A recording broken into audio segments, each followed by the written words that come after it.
Hi, I'm Cameron Cheats, entertainment editor of Queerty, and today I am delighted to be joined by husbands Joe Riggs and Jason Hanna, who are going back in time to the 1800s for the new HBO Max and Magnolia Network reality series Back to the Frontier. Hey guys, how's it going? Are we happy to be back in modern society?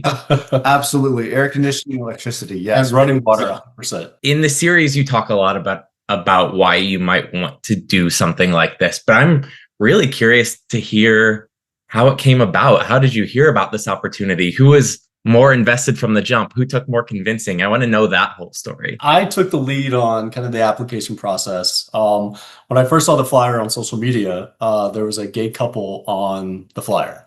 And so that initially kind of sparked my interest, and I was very much intrigued in learning more about the show and kind of what that experience was going to be. When our boys were born, our twin boys were born via surrogacy in 2014, like we faced some legal challenges. And so we've always felt it to be important that we try to be an example for same-sex couples. And so it's super honored that when they were choosing three modern day families, that they did choose a same-sex couple as a modern day family, because we are, and like we are your neighbors and your coworkers. And so it was this great, amazing opportunity to normalize same-sex couples and same-sex families. I didn't want to do it, to be honest. No. I was like, what are we doing? Why would we put ourselves in this situation to really rough it? That's not we love our modern conveniences. I'm initially jumping into stuff. I don't want to worry about the details. Like, let's do it. I think it sounds awesome. And Joe's more like risk adverse, and he wants to Got it. And I'm like, this is what we need to do. I was on board with the whole concept of continuing to normalize same-sex families.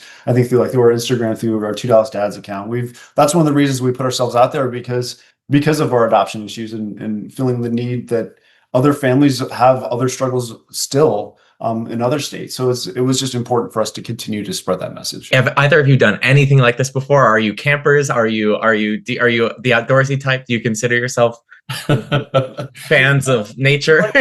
Yeah, we like to go hiking and things, Sure. but we've never gone camping. We've never been camping.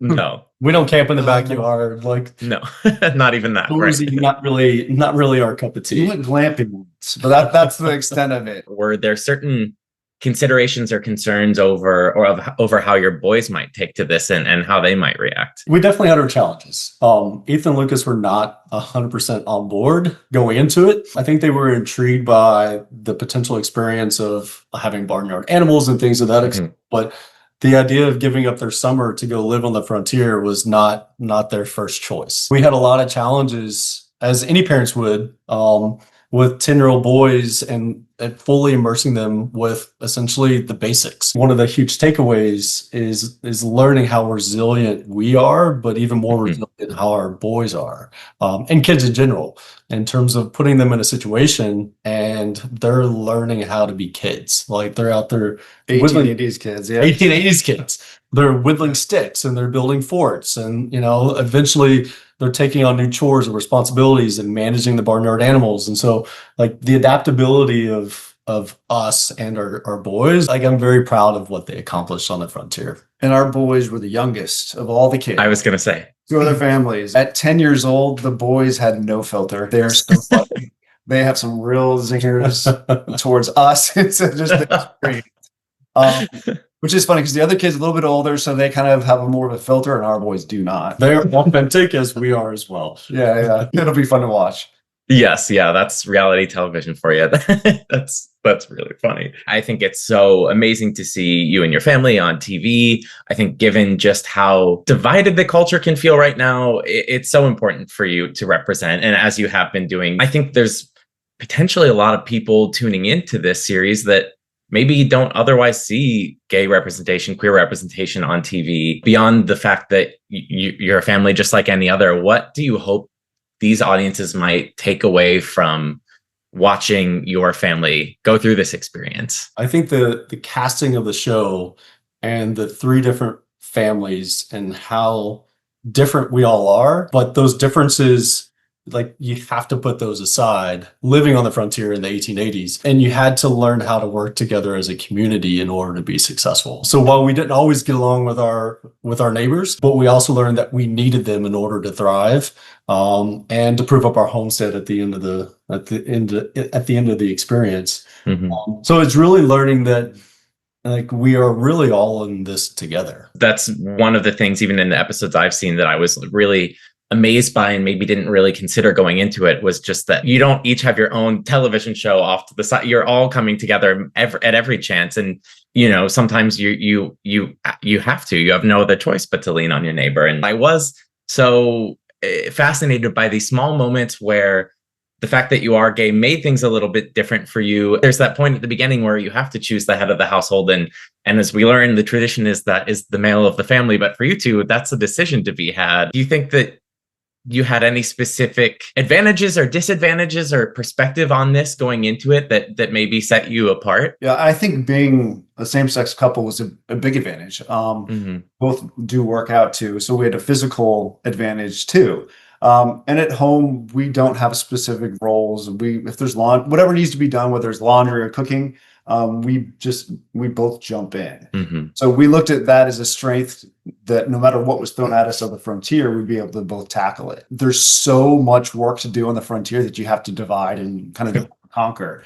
And at some point, we had to actually make the head of household. So in that moment, Jason does more. His modern life is real estate, and so he jumped in that role.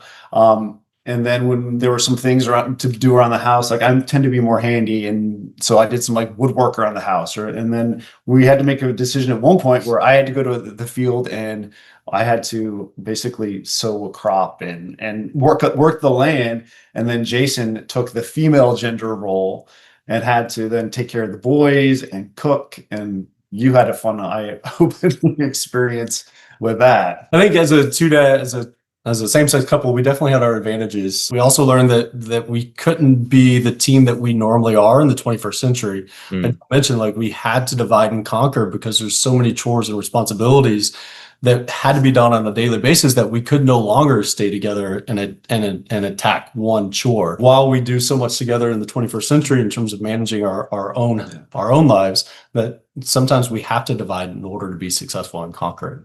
Of course. Yeah. I love in that episode where Joe, you go out and work the fields, as you mentioned, and Jason, you're with the kids and working in the garden. And it's almost like at the end of the day, you're the one that's maybe more exhausted, despite maybe the other job was more manual labor, but you're like completely wiped.